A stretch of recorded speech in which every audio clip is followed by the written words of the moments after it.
Hope I'm audible.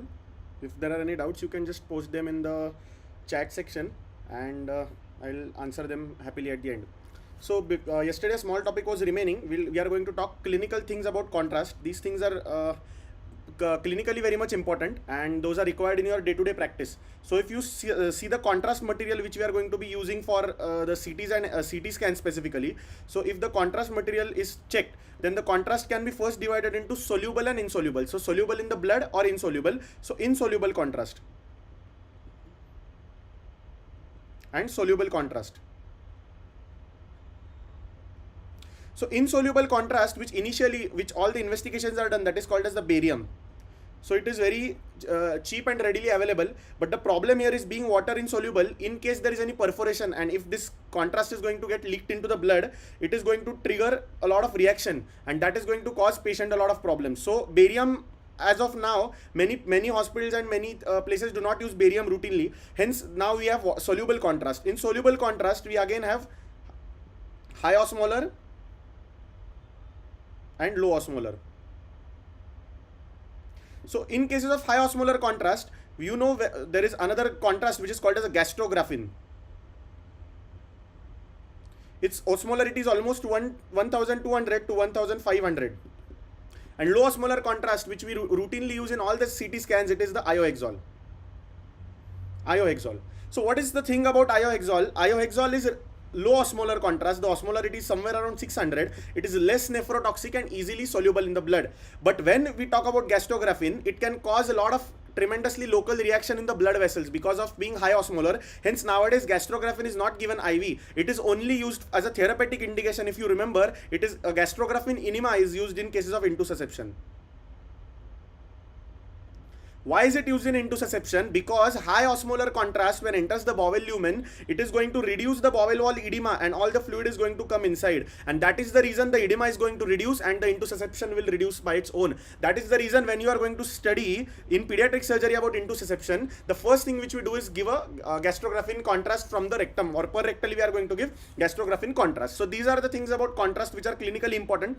So now there are some factual questions we are going to, or factual things we are going to discuss. So this is a chapter in Bailey Love, which is basic surgical oncology. So what are the cancers? What are the hallmarks of the cancer? The first is the uncontrolled proliferation. So as we all know, the neoplasia, which undergo the malignant cells which are formed, the first thing which we encounter in them is uncontrolled proliferation. They proliferate on their own without having any checkpoint, and that is the reason. And the methods of proliferation can be two. It can be either oncogene activation, like the proliferation has increased, or there are some genes like the RET gene or P53 gene which are going to stop the multiplication of the cells. These are going to be the checkpoints of your cell multiplication. So the tumor suppressor genes are not working. So that is the reason the cell is going to multiply fast.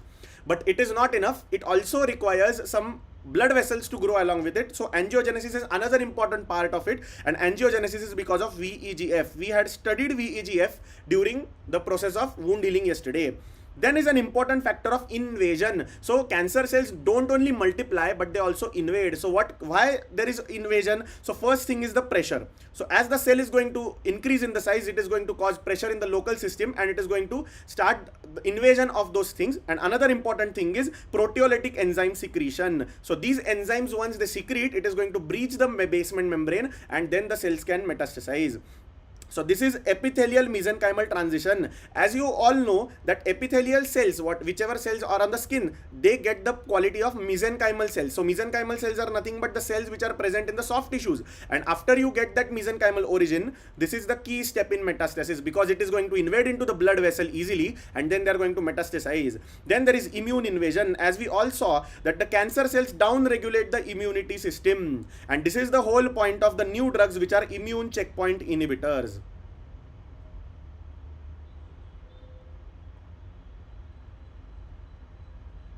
So when we are going to study the renal cell carcinoma, we are going to see something called as immunotherapy. It is also going to be there in the breast cancer. So what is immunotherapy? Basically this immunity which has been down regulated, and because of which the cells are multiplying, we are going to have a check on this immunity. Another important thing is, for this rapid multiplication of the cells, there is no time for mitochondria to actually give the aerobic respirations 32 ATPs. So these cells are going to switch to anaerobic metabolism. It is nothing but called as a Warburg's effect, and this is nothing but This is nothing but the cells are going to learn to survive in this acidotic environment, because we know that when there is going to be anaerobic metabolism, there is going to be formation of lactic acid. So there is going to be lactic acidosis.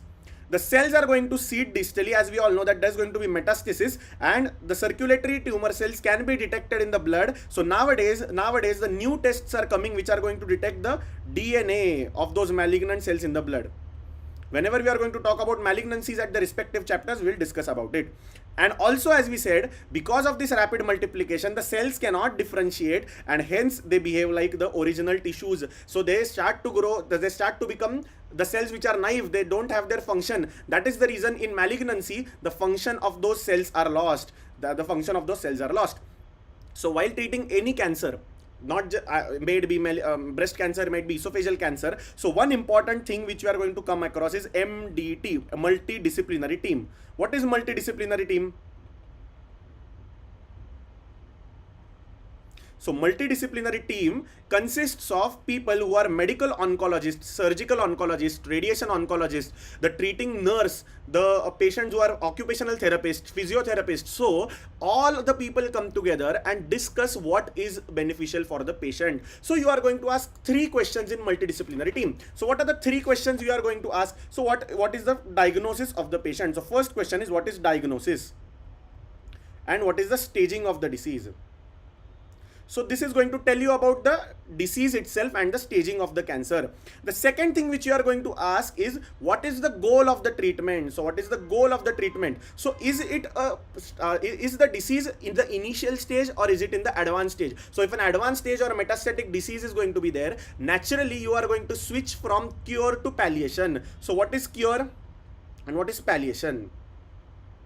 Palliation means whatever life the patient is going to have, he will have less amount of pain, less amount of mortality, less amount of morbidity. So in cases of advanced CS stomach, what do? We just do a gastrojejunostomy. So what will happen? The patient, till the time he dies, the patient will be able to have food from his mouth. The disability of the patient, the morbidity of the patient is going to reduce, and that is the reason why we are having a multidisciplinary team. So always check what is the actual intent of your treatment. Is it cure or is it palliation? The third important thing which we are going to see is which treatment will be beneficial.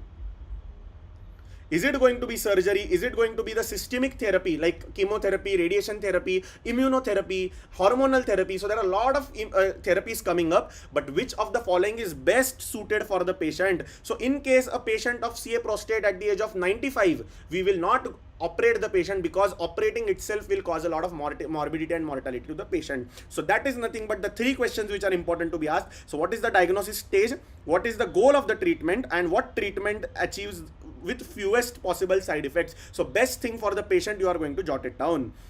How are we going to stage the disease? So purpose of staging is to define the extent, and biopsy is not required for all malignancies. So highlight this: in case of renal cell carcinoma, in case of testicular mass, you don't usually go for a biopsy. You straight away go for surgery. We are going to talk about it. Why? Because biopsy itself will seed the vessel. So this is the kidney. This is the kidney.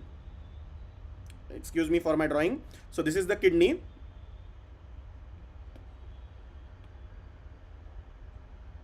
So this is your kidney and this is your skin. So in case you are going to do a biopsy, in case the kidney has a protective layer called as the Gerota's fascia. So the Gerota's fascia is going to prevent the tumor seeding outside the peritoneal, outside the renal capsule. But what is going to happen after you are going to do a biopsy? These tumor bits might seed and might come to the skin. So you are going to upregulate the tumor. So in cases where you know that the CT scan is suggestive of a malignant disease, you can straight away go for a surgery and you can straight away go for a nephrectomy based on the CT scan. We are going to talk about it in the renal cancer module as well. And same happens for testicular malignancy. The testicle drains directly into the retroperitoneal group of lymph nodes, but the scrotum skin drains into the inguinal group of the lymph nodes. So in case you do a biopsy and it turns out to be malignant, these cells are going to go to the skin and then they can metastasize to the inguinal lymph node. So the disease which was a localized disease or locally advanced disease, it is going to upstage itself into a malignant disease, because inguinal lymph nodes don't come under the drainage category of your testes. And how is testes protected like kidneys? It is again protected with a covering of tunica albuginea. So these things you should be knowing. So usually for T1 and T2 lesions, endoscopic ultrasound is sufficient. We talked about endoscopic ultrasound yesterday, and T3 and T4, usually a CT scan, MRI is required, or a PET scan can be done. And minimum 1 mm of nodes should be there. I've talked about it yesterday also. For PET scan or MRI to pick up the lymph nodes, at least 1 centimeter of lymph node should be present. And surgical treatment principles are, so there is no role of ultra radical surgery in advanced disease. So in case there is a CS stomach which has invaded liver, which has invaded spleen, which has invaded duodenum, pancreas, so you cannot remove everything together. It is not going to survive or add any survival benefit to the patient. So normally what do? We do not disrupt the tumor. So this is mandatory. Any tumor surgery, do not try to disrupt the tumor cells, because they will seed, and naturally there is going to be upstaging of the tumor. And few metastatectomy indications, so liver metastasis for colorectal cancer and lung metastasis for renal cell carcinoma, and easily undergo a metastatectomy for a complete cure. So this is so what are the intents of the surgery? As I said, a curative treatment. We are going to do a complete curative treatment. It is for head and neck cancers. So in head and neck cancers, you will come to know, in squamous cell carcinomas, there is no role for neoadjuvant chemotherapy and radiotherapy as such. So the primary treatment is always going to be resection for a cure. What is neoadjuvant therapy? So in cases of advanced renal cancers, in cases of advanced rectal cancers, we are going to talk that the neoadjuvant chemotherapy. So the name itself says that neoadjuvant means which is given before the surgery. So before surgery, we will downstage the tumor and then we will operate on the patient. So this is nothing but downstaging the tumor before surgery. And palliative surgery, as we talked before, that to give a patient a better quality of life. So cancer as a chronic disease. So there are few cancers which are going to keep on growing, like a pancreatic head malignancy. Many times that malignancy is going to be slow growing, and it is going to approach the retroperitoneum and cause the patient a lot of pain. So in such patients, you can actually have to balance between palliation and cure. So when you know that this is not resectable, so at least do a palliation for the surgery. So what is systemic therapy? As I already said, it consists of radiation, chemotherapy, immunotherapy, and hormonal therapy. So these are the things which are going to come under your systemic therapy. Bailey and Love states that at least there should be 10% survival benefit of the patient. If not, do not give this therapy. So that is the primary rule for any chemotherapy if you are giving to a patient. And normally 2 to 3 weeks between chemotherapy cycles should be given, because the chemotherapy is the strong agent. It is going to suppress the immunity, cause a lot of debilation and morbidity. So at least the patient is going to be required a 2 to 3 weeks timing for the recovery. Then comes to a radiotherapy. Radiotherapy is something very important, because in Vivas, the types of radiation therapies are, how is the radiation going to damage the cells? So there are two mechanisms of damage the cells. First is the double-stranded DNA breaks down and it causes the cell death. But this is the minority effect. The majority effect which is going to happen is by the indirect mechanism. It is going to liberate the free radicals, and those free radicals are going to cause death of the tissues. So that free radicals are going to kill the tissues. And what is the resistant factor? So radiation can be only uptaken by the cells who have good amount of oxygen, because for reactive oxygen killing, you are going to require oxygen. And if the cells are not having adequate oxygen, the radiation won't have the effect. And for oxygen delivery, the anemia always has to be corrected. And that is the reason a radiation oncologist is always going to suggest that the HB of the patient should be minimum 10 or more than 10 before proceeding for the radiation. What are the types of radiation? So this is an important Viva question. So what are the types of radiation? So the types of radiation are external beam radiation. So let's consider that you are giving radiation to a cell which is this big, and you know that the surrounding radiation area is going to be this large. So how are you going to manage this patient? So the maximum intensity of the radiation is going to be the maximum intervention, the maximum radiation is going to be in this region, and rest of the intervention is going to be in the surrounding region. So it is intensity modulated radiation therapy. So the rays which are going to attack the tumor cells are going to be concised or having high power, high magnitude, and the cells which are in the surrounding region are going to be having comparatively less magnitude. So this is intensity modulated radiation therapy. What is image guided radiation therapy? So in advanced radiation units, so nowadays what we use is IMRT, intensity modulated radiation therapy. External beam radiation therapy is given on the wide area, but there is not going to be the intensity modulation feature. So it was a preliminary radiation therapy. The advanced is the IMRT, and now even advanced thing is the IGRT. So what is IGRT? So there are live capturing of the images during the radiation. The malignancy, every time we are going to give radiation, the tumor is going to shrink. So whenever the tumor is going to shrink, for the next time, whenever the radiation is going on, the machine will actively detect that the tumor is shrinked, and the intensity will be more focused in this region rather than giving in the whole region. So that is nothing but image guided radiation therapy. Now comes the stereotactic radiation therapy. So stereotactic means for very small lesions, you are going to focus all the radiation to just one field rather than giving it in the whole area. So it is going to also reduce the side effects. That is nothing but a stereotactic radiation therapy, and there are going to be the side effects. So what are the side effects? The acute effects are immediately visible. For example, when you are going to give radiation in the abdomen, there is going to be small bowel enteritis. So it is an acute condition. And in chronic condition, for chronic exposure, for example, you operate a laryngeal malignancy and for that you give radiation, the patient might develop a papillary cancer of thyroid after maybe 20 years. So that is a delayed effect. So you should know the factors about the radiation therapy. Then comes the immunity. As I already told you that in immunotherapy, when the cancer cells grow, they are going to down-regulate the immunity system. But in immunotherapy, some molecules are going to reactivate this pathway called as PDCTLA4 pathway, and that pathway is going to cause the T cells to mature again, and they are going to again act on the tumor cells. So immunotherapy, again important factor which is going to come in the breast CA and renal cell carcinoma, which we are going to talk during that time. The cancer cells normally down-regulate the immune response, which you are going to up-regulate, but here the problem is hyperimmune activation. So again, as we talked in the first chapter, the body has an anti-inflammatory mechanism and inflammatory mechanism. So if you are going to cause immunity, hyperimmunity, the patient will have more amount of inflammation and patient will have immunity-related side effects. So you have to balance while giving the immunotherapy. And what are the oncological emergencies? There might be a short note on oncological emergencies. Usually any malignancy patient will not have some amount of won't present to you with a emergency. So what are the emergencies which we encounter in day-to-day life? The one is the cord compression. So the spinal tumors might be edematous, and because of that the patient will have paraparesis, paraplasia, and also will have bowel and bladder dysfunction. So the most important thing which you look for a patient of back pain is bowel and bladder dysfunction. If a patient has a bowel and bladder dysfunction, it means the patient has the time to intervene. So it should be an emergency. And what do? We give dexamethasone to this patient because dexamethasone is going to reduce the edema. In neurology, we are going to talk about it later. What is febrile neutropenia? As I already told you that because of chemotherapy, the patient is going to have sepsis and the patient might have febrile neutropenia, and here we need to give broad spectrum antibiotics within 1 hour or else the patient may deteriorate. There are other immune related side effects like colitis, pneumonitis, hepatitis and endocrinopathies. For that, we are going to withhold the immune checkpoint inhibitors. What are the other two emergencies which you are going to encounter? One is going to be your bowel emergencies. Perforations. So whenever a colonic tumor perforates, the malignancy cells are seeding to the peritoneum. So naturally the grading of the tumor upstages. So a perforation is always an emergency, and second is going to be bleeding. What is bleeding? So whenever there is going to be oral CA, there can be a lot of bleeding. Whenever there is a renal cell carcinoma, it can bleed retroperitoneally. That is called as a Wunderlich syndrome. So these are the things which come under the oncological emergency.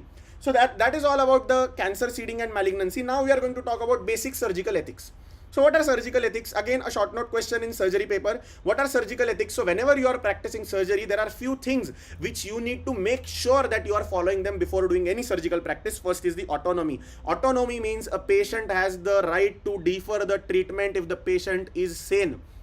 What I mean to say, if the patient is above 18 years of age, the patient is in conscious oriented state, and even if it is an emergency, even if it is a perforation, even if you know that if the patient is not going to be operated within 24 hours, the patient will die, but still the patient can defer the treatment for himself. So that is, a patient can diffuse a treatment even if it is life-saving. A person with chest trauma, he needs to put an ICD, but the patient is saying, I don't want an ICD to be put. It is the patient's choice. Just take it on paper, take the sign of the patient and relatives, and you are good to go. So respect the autonomy of the patient. The second thing is beneficence. So anything which you are going to do to the patient should be in the favor of good things. You should never favor something just because I've learned something from outside and I need to experiment it on my patient, but it is not indicated in the patient. So don't go for it. It is nothing but beneficence. What is non-maleficence? It is do no harm. I don't know how to operate on urinary bladder, but just because I want to operate on the bladder, I am operating the patient, but it is not good for the patient because I'm not an expert. So in that case, you should do no harm. So it is better that you don't operate, because that is not going to be a life-saving thing. You can refer the patient to somewhere at a higher center. And other thing is justice. So it should be the fair allocation of surgical resources. So always do justice by doing right to your patient. Consent is mandatory, and nowadays the consent which has been written on your paper holds no value. So nowadays in bigger hospitals, what consent do they take? They take a video consent. So everything, the conversation between the doctor and the patient is recorded, and how is the doctor explaining things to the patient, how is the patient relatives accepting the things, come under that. So just writing a paper or a written consent is not all. So nowadays the consent is not just a signature, it requires genuine understanding, and document all the conversations in your own notes. And here we don't have those referral systems. In UK, in US, what they do is the family doctor is going to send you the doctors as a consultant. So when you are going to receive those patients, that consent needs to be informed to the family doctor, and failure to explain the side effects is not a criminal negligence, it is a civil negligence. So you should know that. And patient can refuse any procedure. As I said, it is the autonomy. And always remember, all the patients should know what diagnosis do they have. You should not do that just because the relatives don't want someone to know that they have a malignancy. That is not, that is their family decision. But for you, if a patient asks you what is the patient having, you should always tell what is the patient having. What is doctrine of double effect? So this is something very theoretical part, but what do you think is, let's consider that a patient is in a chronic pain, he's on the ventilator and having chronic pain, and you decide to sedate the patient, and because of that sedation the pain reduces but the patient passes away. So it is something which can be taken as, because the doctor gave the medicine, the patient passed away. But it can also be taken in the other way, that the patient might have passed away because of pain, but we tried to reduce the pain by giving him some analgesia. So we just added some amount of comfort to the pain before dying of the patient. So it is the doctrine of double effect. You can take the things in both the aspects. The confidentiality always has to be maintained. So if a patient does not want his or her diagnosis to be told to other people, you should defer telling it, except if it is a police thing. So if it is something related to some crime, some assault, some sexual offense. And another important thing is when the patient is doing some occupational hazard. So whenever there is going to be some occupational hazard, so like you are treating a patient of retinoblastoma and the patient is pilot, so that time that thing has to be informed to his respective authority, because he will endanger life of other people just because of not disclosing it. So you have to inform it whenever it is required. And what is the surgeon versus liability? So what is the difference between a murderer and a surgeon? Both cut the patient, but the intent of cutting should be different, so that the content, so the intent of the cutting is different. A murderer cuts for death of the patient, and you are going to cut the patient to save the life. So these are the basic ethics which you should inculcate in yourself before starting your surgical practice. So that is all about ending this chapter, and now we are starting to go to the next chapter, that is the perioperative care. So in perioperative care, it is very important to know how are we going to optimize the patient. What is the pre-anesthesia workup requirement?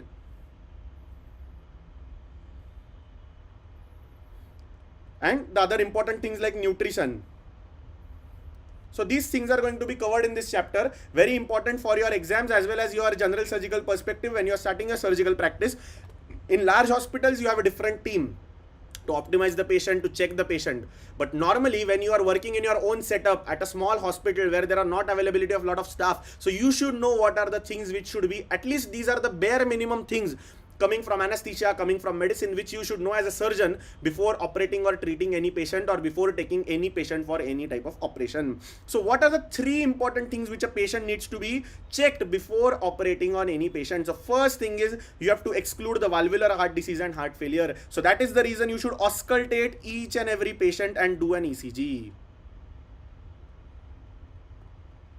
So auscultate and ECG. And other thing is the respiratory compromise, because as I said that the patient might be intubated, the patient might have later on, if the patient is already having some lung infection and later on patient lands up into pneumonia or some amount of patient requires a ventilator, then you will be sued. So without an X-ray and without heart check, the patient should not be taken for any operation theatre. So that is the bare minimum requirement before taking patient to the OT. So what is the airway assessment? So in case I am operating a patient of hernia under spinal anesthesia, why do I need to do an airway assessment? You should do it because in case the surgery prolongs, in case there is some problem with the spinal anesthesia, in case patient lands up into some trouble, he needs to be intubated, it should not be a problem on table. So all the patients, irrespective of the type of anesthesia, should undergo an airway assessment. So what are the distances which we normally check? So the thyromental distance. So the thyromental distance, this distance is minimum of more than 6.5 centimeters. If it is less, then we are going to predict difficult intubation. The thyrosternal distance, this distance is going to tell about difficult laryngoscopy, or in case you are going to require tracheostomy. So these distances are important, a part of MCQ also, 6.5 and 12.5. So the head extension, always check the head of the range of motion, because many times while intubating the patient, after you give the anesthesia, you are going to extend the head, and if the patient is having some spine problem, there might be a fracture because of your mobility, and that is going to cause permanent deficit to the patient. So always check the head extension and always do the airway maneuvers in order the patient goes into sudden arrest. You need to place patient on manual ventilation. Always do a jaw protrusion test in order to do a safe intubation. What is the Malampatti score? We know that what is the Malampatti score? So I'll share that photo on the group also. So whenever the patient has a mouth opening, what all things you can see. So based on that, you are going to predict the difficulty of intubation. So in one, you are going to see everything. The tip of uvula, posterior pharyngeal wall and posterior pharyngeal wall. So here you are going to see these things. In Malampatti 2, the tip of the uvula is not going to be seen. In third, there is going to be, you can see soft palate and the hard palate. So soft palate and hard palate. And in fourth, you are only going to see the hard palate. So when Malampatti is going to be, and in 5, it is only some part of hard palate is going to be seen. So in case of Malampatti 1 and Malampatti 2 are considered to be relatively easy. But in case you are expecting Malampatti 3 or 4, you should call a senior anesthetist in the room in order to keep him as a standby. So you should not have those problems in case of emergency intubation. Sir, what is cardiovascular? So any patient, as I said. So as I said, always assess head extension and jaw protrusion. Both are independent predictors of difficult airway. So either one is present, then you should anticipate a difficult airway. What is cardiovascular assessment of the patient? So whenever you are going to see, let's consider a patient is going to have a big incision on his abdominal wall. The patient's requirement of nutrition, oxygen and the energy requirement is going to substantially increase. It's like when you are operating a patient, the patient is almost running in the next 3-4 days as if he is jogging every day. So that is the amount of energy requirement the patient is going to increase. But how to calculate this energy requirement of the patient? So what did they do is metabolic equivalent. So there is a concept called as metabolic equivalence. So what is metabolic equivalent? So metabolic equivalent is nothing but the amount of oxygen. What is metabolic equivalent? So it is amount of oxygen the body is going to read, the per kg the muscle, the body or the muscle is going to require over 1 minute. So what is the volume of oxygen which is required? So normally the amount of oxygen required by an ideal individual is 3.5 ml per kg per minute. So this is the formula, this is the normal formula. So usually 1 kg of muscle requires 3.5 ml of oxygen, which corresponds to 1 metabolic equivalent. So it is nothing but 1 MET, and this is at the resting state. So this much amount of oxygen is going to be required by 1 kg of muscle when I'm just sitting. So now I'm talking right now, but my thigh muscle is resting. So that muscle is going to require 1 metabolic equivalent. So what happens is, what they saw is, normally whenever you are going to do a major surgery like esophagectomy, thoracoscopy, Whipple surgery, rectal cancers, prostatic cancers, the metabolic equivalents of the patient required at resting state increases to 4 METs. It is almost equivalent to 15 ml or 14 ml per kg per minute. So this is the amount of oxygen which is required by a body after a major surgery. So how are we going to check if the body is able to survive that or not? So for that we have something called as CPET. So this is CPET. So it is a gold standard and it is a subjective assessment. So let's consider, so what we are going to do in CPET, just a minute. So this is the CPET. This is the cumbersome test. What all things they are going to check in this patient? So one thing, as you can see, they are going to check the ECG. The ECG is going to be checked here. The second thing is the oxygen delivery, the CO2 washout. Then they are going to check the blood pressure of the patient. Then they are going to check the blood pressure of the patient. So these are the things which they are going to check all together, and then they are going to calculate the patient's requirement of oxygen. So that is nothing but VO2 max. So what is the maximum amount of O2 required per kg per minute? So normally a patient who has to undergo a major surgery, as I already said, at least 4 METs are required, which is almost equivalent to brisk walking. So that is nothing but a 7 minutes walk test. So in cases you don't have a CPT access, that test itself costs around 20 to 25,000 rupees. So if a patient is not able to afford that CPET, what you can do is a bedside brisk walk test. So it is a jugaad. So what you are going to do is, you are going to ask a patient to walk for almost 7 minutes. For the patient should be able to complete 350 meters. So this amount of walk, if a patient is able to sustain, then you can say that the major surgery can be sustained by the patient. So that's what the thing is given here. You are going to do CPET, and more than 4 METs are required for climbing one flight of stairs without breathlessness or chest pain, and it is routinely what you can say sufficient to do a major surgery to this patient. And what are the CPET checks? As I already told you, that the VO2 peak, if it is less than 15 ml per kg, there is the risk of perioperative mortality. So usually what you are going to see on a CPET report is the VO2 max required by the patient, or the metabolic equivalents till where the patient can go. When the patient jogs, the metabolic equivalent can almost rise to 10 to 12 METs.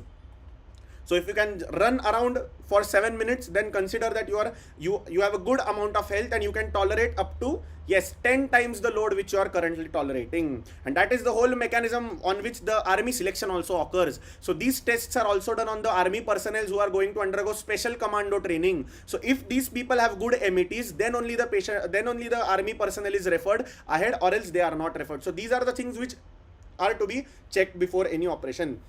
So VO2 peak, again as I said, if it is between 15 to 20, then the patient will have moderate risk. So optimization is required. So patient will need chest physiotherapy, patient will need walking exercises, patient should improve. And for these things only, we have what is called as occupational therapists. So occupational therapists actually have a role in these major surgeries. What is VO2 peak? If it is more than 20, then it is the low risk. So as I said, if it is more than 20 ml per kg per minute, then it is considered to be a gold standard, or the patient can easily be undergoing a major surgery. And as I said, what jugaad we have done is incremental shuttle walk test, less than 750 meter in 7 minutes. It means that the patient has poor MET requirement, and it is simple bedside proxy for CPET. At least you can document it on the major surgery. When you are operating a patient of Whipple's esophagectomy, at least write on the paper that I have done the intermittent or incremental walk test. So that is very important before proceeding. And when the patient is going intraoperatively, the demand of oxygen might rise from 110 to almost 170 ml per meter square per minute. So that is the amount of all the oxygen requirement almost goes 1.5 to 2 times during the operation. Hence high cardiac output demand is necessary during surgery. Hence you should always do a cardiac status workup. So these are the things which you should be knowing before proceeding for any surgeries. So what are the hypertensive controls? So normally when you're going to control hypertension, stabilize for 2 weeks. If a patient is newly diagnosed hypertensive, a patient was operated for hernia surgery, you understood that the patient is newly diagnosed hypertensive. 3 BP readings persistently raised more than 140/90. That is the time you should stop for 2 weeks. You should stabilize the patient and then take the patient for OT. Ideal BP should be less than 160/100. If the patient is having recent myocardial infarction, defer surgeries for 6 months straight away. So any elective surgery, a thyroidectomy, hernia surgery, any type of umbilical hernia, inguinal hernia, so defer those elective surgeries by 4 to 6 months minimum. If the patient has low ejection fraction, if the ejection fraction is low, consider adding beta blocker to the patient, but ACEI will have highest surgical risk. If the ejection fraction is less than 35%, it means that the patient is a higher risk for undergoing any type of surgery. So consider thrice, 4 times, 5 times before operating on that patient, because it is not justified if the patient is going to die because of a simple procedure like lipoma excision. So usually AICEIs and ARBs, so these are the drugs which can cause potassium shifting, and that potassium shifting can trigger hyperkalemia and intraoperative arrhythmias. So it should be stopped 24 hours before surgery. If a patient is taking olmesartan, switch him to some different drugs like cilindipine or amlodipine, a calcium channel blocker, before taking him for the surgery. If the patient is having atrial fibrillation and you need to operate the patient in emergency, what I am saying, any atrial fibrillation patient, might be because of sepsis, might be because of dyselectrolytemia, always correct the EF. You can do a cardioversion. It can be a mechanical cardio, it can be a electrical cardioversion or a pharmacological cardioversion by drugs like amiodarone, but always correct the atrial fibrillation before taking the patient to the OT. Just don't take the patient straight away to the emergency OT, because after correcting the atrial fibrillation, the ejection fraction will almost rise by 15% and reduce the mortality. If a patient has underwent a recent stenting for your coronary angiography and coronary angioplasty, so you should defer the surgery by 12 months when it is going to be a drug eluting stent. So there are 2 types of stent, bare metal stent and drug eluting stent. In the drug eluting stent, they constantly secrete enzymes which are going to stop the platelet aggregation, which is going to be beneficial for the patient. These stents are going to be expensive than the normal stents, but whenever there is going to be that drug eluting stent, the patient will be persistently in a hypocoagulable state. There is going to be more amount of bleeding, so defer surgery for 12 months. And in case of bare metal stent, minimum 4 to 6 weeks. So those are the things which you should know. So whenever your relative is going to or any close colleagues are going to do stenting for the patient, a coronary stenting is underwent, and you know that this is an operative patient, the patient is later on going to require a spine surgery, he's going to require a hernia surgery, he might require a laparotomy. So these patients are the patients who are going to undergo bare metal stenting over drug eluting stents. And if the patient has mechanical heart valves, this is the only indication wherein the only drug which is given is warfarin. So no role of novel anticoagulation, and which is the trial. So the trial is called as realign trial. So realign trial was being done to check the efficacy of novel anticoagulant. So what are the NOACs? So as we talked yesterday also, these are the apixaban, rivaroxaban, dabigatran. So these are the new generation drugs which don't require PT-INR monitoring.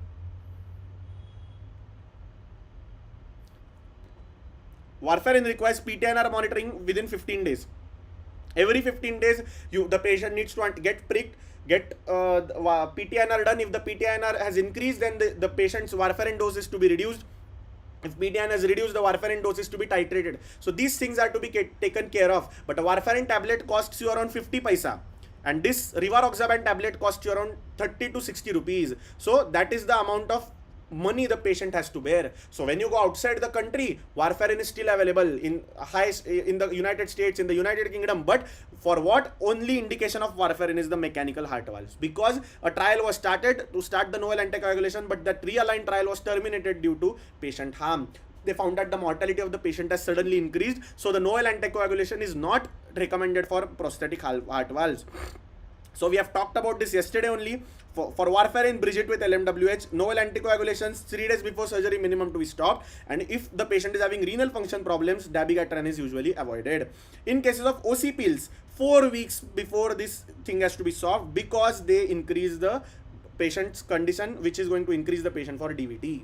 A progesterone only pill can be continued, but because of OCPs, the OCPs needs to be stopped minimum of 4 weeks before surgery. And in case of aspirin and clopidogrel, you can consult the physician and you can check the risk, because even nowadays in high risk patients whom needs to be continued on aspirin and clopidogrel, you can continue this tablet without any problem. That is about the drugs and cardiac monitoring. Now coming down to the respiratory monitoring. So what is OSA? Every fourth patient of the India is a hunter of obesity. So in higher socioeconomic class, obesity is increasing, and because of obesity the patient lands up into obstructive sleep apnea. So whenever a patient is having obstructive sleep apnea, there is a problem because of which the patient might have ventilatory issues later on. So the patient should be undergoing minimum 6 weeks of positive pressure ventilation. A CPAP machine, whenever you are going to contact the patient, the machines of the ventilator vendors, those have the portable CPAP machines. So while sleeping, the patient puts that positive pressure ventilation mask and sleeps with that. So 6 weeks of positive pressure ventilation, it is going to reduce the pulmonary artery pressure, and hence the surgery is going to be easy, the ventilation is going to be easy for the patient. And in cases of upper airway issues, atelectasis, pneumonia, pulmonary edema, so these are the most common post-operative complications. So some facts, HbA1c less than 6.9, so the sugar should be optimized before any surgery. The blood glucose level should ideally be less than 180 mg per dl. So that is the blood glucose without which you are not going to induce any elective patient. So these are the things for elective surgery. Emergencies can be taken with the due risks of all the complications, but these are the things which should be always checked for you. So whenever you are starting your own hospital, whenever you are going to start off your own surgical practice, make sure that there is a list of all these things. You get these things done, at least specifically in the old age patients, and then only you are going to further proceed with the surgery. So what is the corticosteroid use? So if more than 5 mg patient prednisolone is taking daily for some rheumatological conditions, for some vasculitis, some autoimmune conditions, you should always supplement the patient with steroids. So 100 mg hydrocortisone, it should be given to the patient preoperatively and intraoperatively. Because the patient's adrenal axis is suppressed, the patient might land up into Addisonian crisis.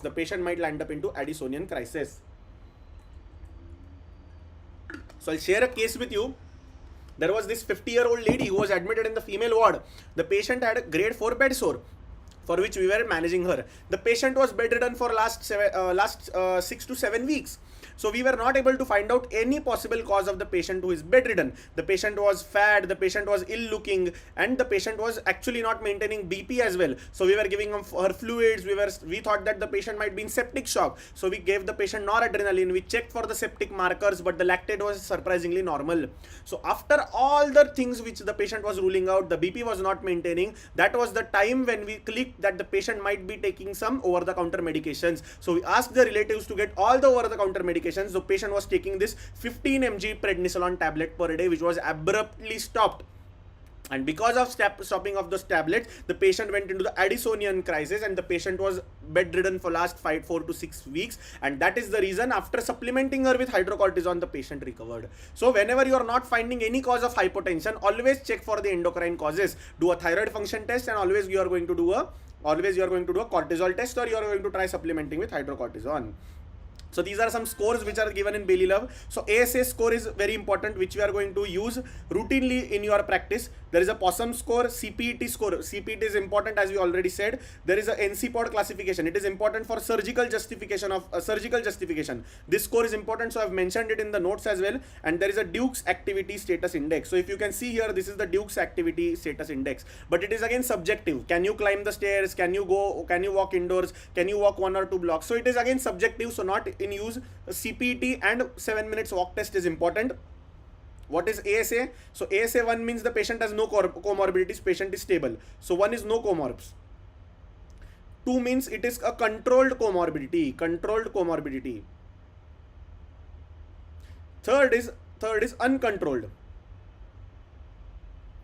Fourth is going to be life-saving emergency. And 5 is a moribund patient. So in this life-saving emergency, the patient might have full-blown hyperglycemia. The patient might have atrial fibrillation. So anything which is full-blown, but the patient is undergoing a life-saving surgery, it is 4 and 5 is a moribund patient. So whenever you are going to classify ASA 1 and 2, these patients are going to have less operative risk than the patients. These patients are going to have less operative risk than the patients of 3, 4 and 5. So what is NCE pod classification? So whenever a patient comes to you, you should know that the patient needs a surgery. So how emergency is that surgery for the patient is going to be told by this NCE pod classification. So it is immediate surgery. Within minutes the patient should be in the operation theatre. It is when the patient is having limb saving surgeries, when the patient is having imminently threatened limb or immediately threatened limb. I'm going to talk about it when we are going to talk about peripheral vascular diseases. So that is the time you should take the patient straight away to the OT, irrespective of his ASA status.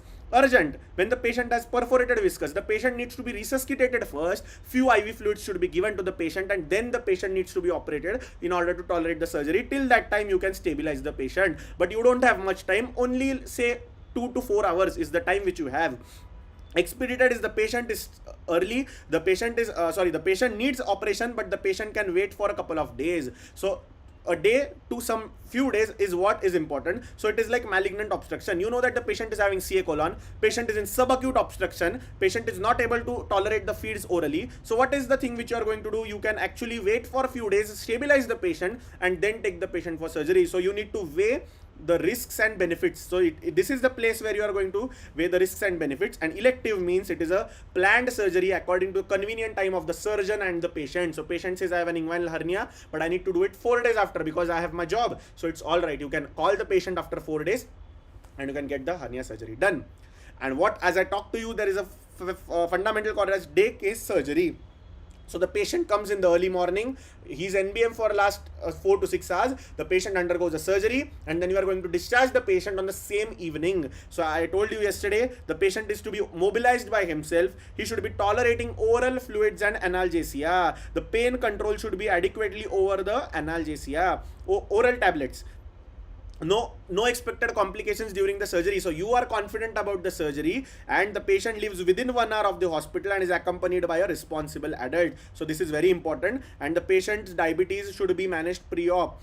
If the patient's BSL control is poor, as we all said, that already the patient is going to have stress, and that response is going to trigger hyperglycemia later in the post-operative period. We saw it in the first chapter. So it is always important that the patient is going to have diabetes optimization before this day case elective surgery. If the patient's diabetes is not managed, then don't operate, and if you operate, don't send the patient home. So that's all about it. So then we are going to talk some things about anesthesia. These are again the factual questions. So what are the drugs which routinely we use in anesthesia? So propofol is the drug which we are going to use routinely. The only problem is propofol is hypotension and it does not give analgesia. But it is the standard injection which has the least amount of side effects, and it is also used for day case surgery because the patient is going to wake up within 1 to 2 minutes.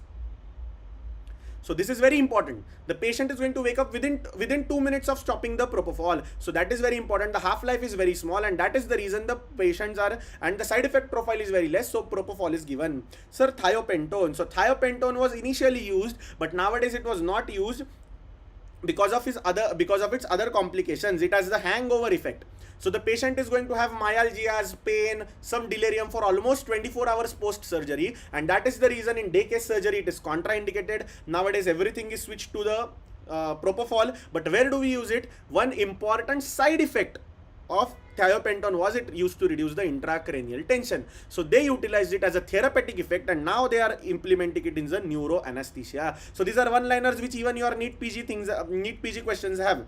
What is etomidate? So etomidate is the most cardiac stable drug. It is most cardiac stable drug because the patient can be there is no reduction of the ejection fraction, no reduction of the blood pressure of the patient. It is highly cardiostable. But in the patients of Addisonian crisis, in the patient of steroid dependence, there is going to be adrenocortical suppression. adrenocortical suppression. So you need to supplement steroids throughout the operative theater. And ketamine is nothing but it was initially used in the trauma and battlefield because the patient can be given a rapid sequence intubation. Within ketamine injection, the patient is going to go into the delirium effect and you can intubate the patient, but it can cause delirium, hallucinations, so you should always give midazolam along with it, or else it is going to increase the salivary and other secretions. So etomidase, again, take home point, single dose is safe for induction, but it should not be used as an infusion because it is going to cause Addisonian crisis. So important MCQ point before concluding. So what is TIVA? So how is anesthesia given? Initially the patient is induced with an IV agent like propofol. So how is anesthesia chain? So initially you are going to induce the patient with IV propofol, and then the patient is maintained on sevoflurane or isoflurane. So this is nothing but inhalational anesthesia. So the maintenance is with the inhalational anesthesia. But what happens is when you are going to give inhalational anesthesia, the patient is going to have some effects delayedly. So that inhalational anesthesia will not make the patient recovery smooth. The patient might have pain for next 24 hours, myalgias for next 24 hours. So what did they do? They found that the propofol is very safe injection. So you can use it total intravenous anesthesia. So propofol drip is started to this patient. But mind you, the propofol is very expensive drug and it can cause hypnosis, and it can be also given with ramifentanil, which is an opioid, which is a small acting or the short acting opioid.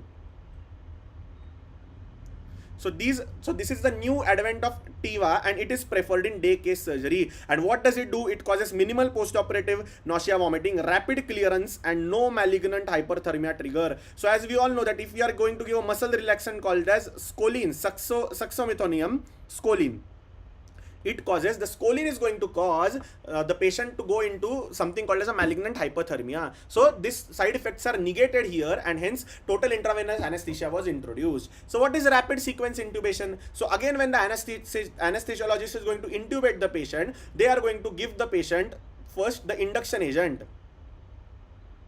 The induction agent is given, then the patient is going to go into the delirium and the patient is going to go into anesthesia. Then they are going to ventilate the patient for almost 7 to 8 minutes, pre-oxygenate the patient, and then they are going to go for intubation.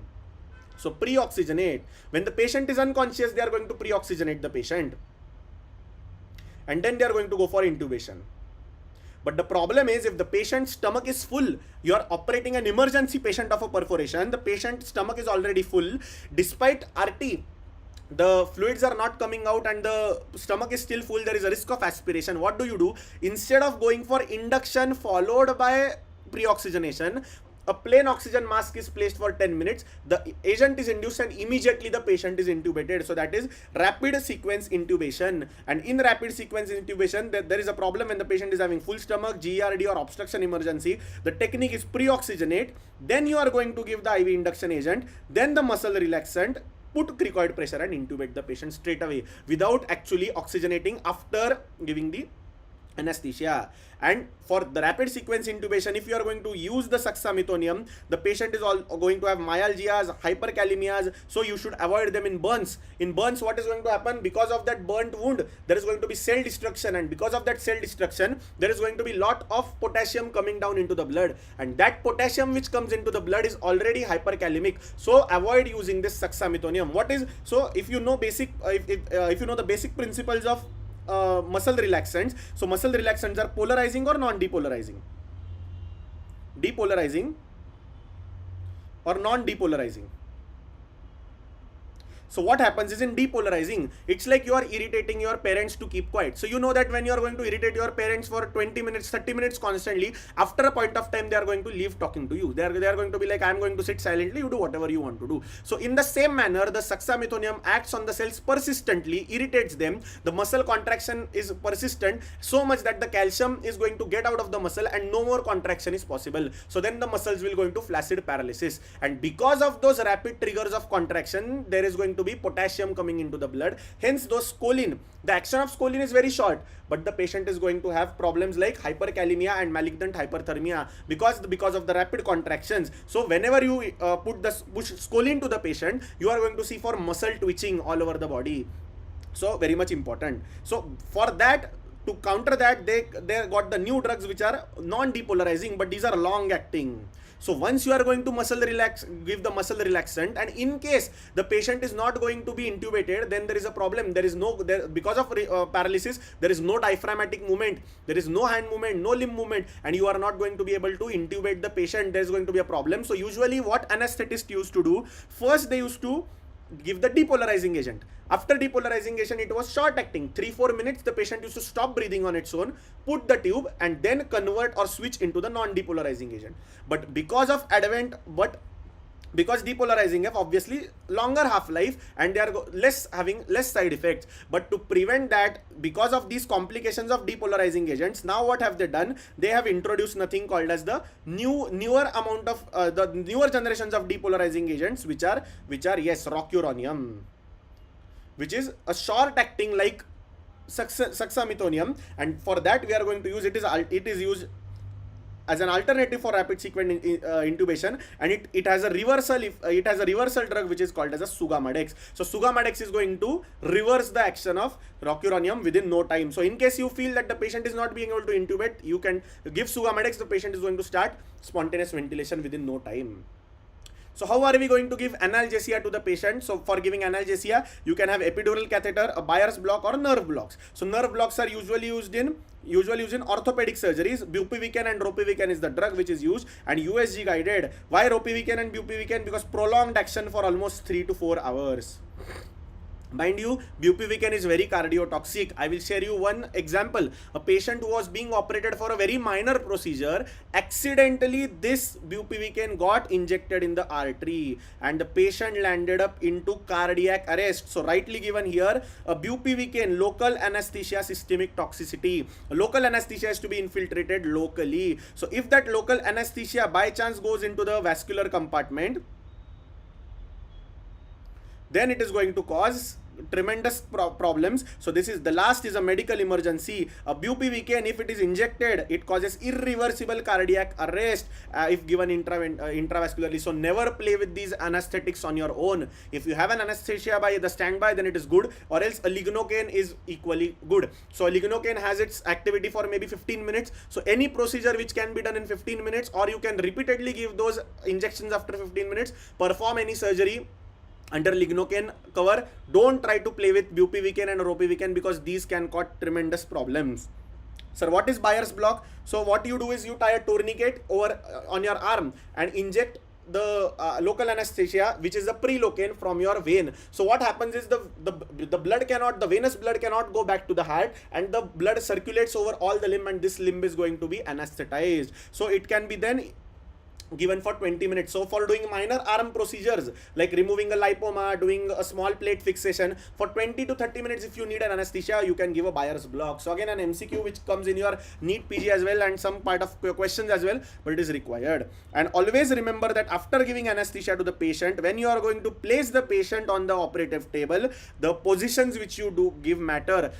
If you are sleeping in conscious state, the patient can tell that I am having pain, I'm feeling uncomfortable, I am having tingling or numbness. But a patient who is anesthetized cannot tell you, and it can cause a lot of problems. It can cause damage to the nerves, it can cause damage to the muscles, it can cause literal problems like edema, congestion. So always remember, in Trendelenburg, in obese position, when Trendelenburg is head low, so when you are going to put the patient head low, the diaphragm is going to be pushed up because of obesity, and it is going to risk of barotrauma or impaired ventilation. So these things are to be taken care of. When the patient is in lateral decubitus, because of the stretching of the arm, over abduction might cause the brachial plexus injury of the lower nerve roots. In lithotomy position, because of the patient's legs are going to be like this, so the patient legs are going to be like this for persistent amount of time, and because of the congestion and edema in the limb, the patient might have swelling of the muscles and development of iatrogenic compartment syndrome. So if it can cause compartment syndrome if prolonged, and it can cause a neuropraxia. The nerves might go for a toss, so it is important. And always when you are going to place the patient in prone position, use axillary pads, chest rolls, and padded head support, or else the eye will have a pressure. So you did a successful operation of the spine, but patient lost his eyeballs. So no role of doing such type of surgeries. So always when the patient is in anesthesia, you are the brain of the patient. So you should sense what type of pain will the patient have, because just because he is in anesthesia, it is not that you can inflict any type of pain. So consider that body to be yourself, consider that mind to be yourself. What type of pain will you have experienced if you were not anesthetized? Consider that, and then only operate the patient with respect. So here comes the end of the chapter of anesthesia. So here are the pain management pathways which we'll try to cover tomorrow. So the pain pathway and post-operative complications. So these are the things which we'll try to cover tomorrow, and hopefully we'll cover this chapter within the next lecture. So thank you for attending. If you have any doubts, just let me know, and the recordings will be available as well. So till then, take care, good night, and bye-bye.